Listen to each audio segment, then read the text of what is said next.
Hi everybody, Blue here. Welcome to Cubeorithms, the Pyraminx. Let's get into it. So the first step of the Pyraminx is probably the easiest step of any puzzle ever to exist. Just take the tips of the Pyraminx and twist them until the color lines up with this center area underneath.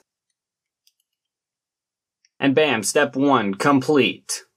Step 2, what you want to do is decide what color you want to be the first side that you solve. I'm going to pick blue, because obviously. So what you're going to do is you're going to look at the tips and figure out which one doesn't have any blue on it. This one has blue, this one has blue, this one has blue, and this one doesn't. I'm going to take the one that doesn't and I'm going to put it in the back. And then I'm going to twist the sides that are in front until they all have blue. This one already has blue.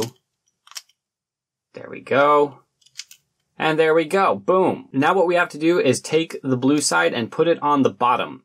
And what we're going to do is in this top area, we're going to look for a blue piece. And in this case, it looks like I don't have any pieces with blue.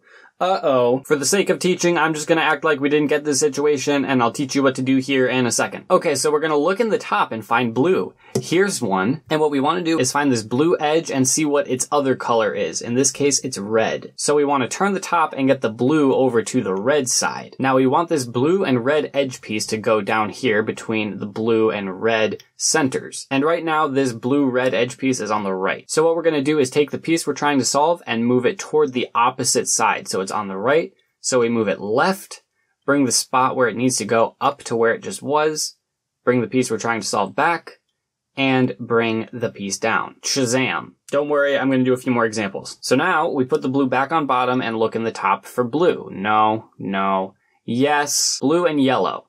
So we're going to bring it over to the yellow side, so that blue is facing forward, and this time we see that blue is on the left. So what we do is push it in the opposite direction of where it is. So it's on the left, we bring it over toward the right, bring the spot that it needs to go up, bring it back, and down. And then we check the top again. There's the blue, blue-green, bring it over to the green side, and it's on the left, so we go over to the right, bring this spot up, back, and down. And now we got the solved blue side. Now, if you were in the situation where you don't have any blue pieces in the top, you just pick a side that isn't solved and you do the move. So bring it over whichever direction, up, back, and down. And then that should push a blue piece out. And then you just go from there.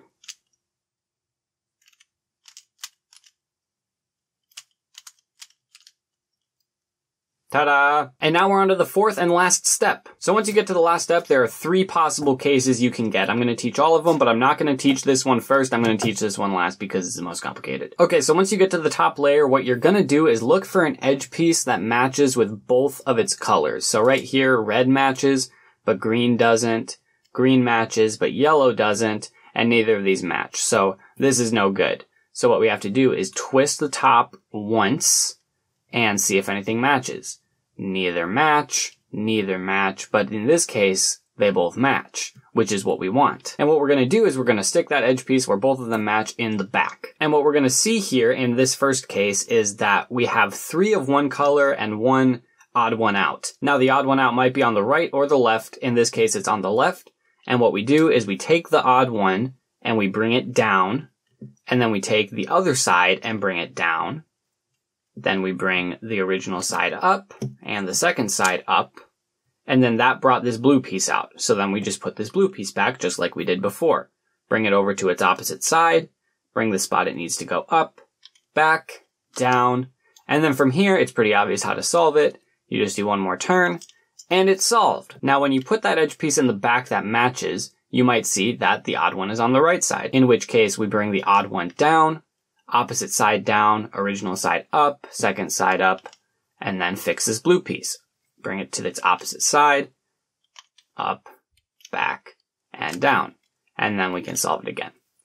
Ta-da! Now something that might happen when you match up this back piece is you'll look and there won't be an odd one. They're both odd ones. When this happens, take the right side down, left down, right up, left up, and then from here we're going to rotate the whole puzzle counterclockwise so that we have one on the left and one on the bottom.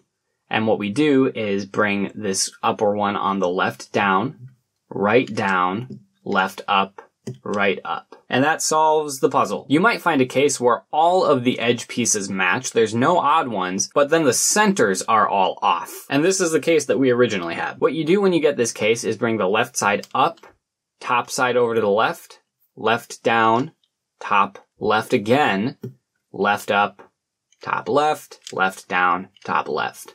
And that might solve it, it might not. If it doesn't, you just do that one more time. Left up, top left down, top over to the left up, top left, down, left. And there we go! And that's how you solve the Pyraminx. Here's a couple of pro tips. No pun intended. So if it's all messed up, the first step is to solve the tips, but you don't actually have to do that first. You could save the tips until the end. It makes it a little bit easier to find pieces if you just solve those first, but I can do the whole solve in the exact same way, and having the tips messed up does not matter whatsoever. Then here at the end, I could do the tips, and it's the exact same. It's all what you want to do. I prefer doing them first. You can do them however you want. Second tip. After step 2, once you get the center solved and you're going to solve the edges, there's basically 2 ways to do step 3. There's the way that I taught you, where you take the edge piece, move it away from the side that it is, spot it needs to go up, back, and down. And that's not the most popular way. It's the easiest way to remember, especially once you get into the last step.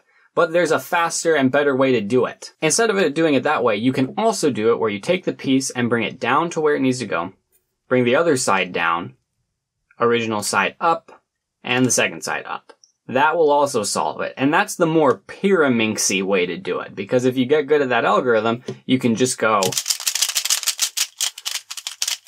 and do this forever.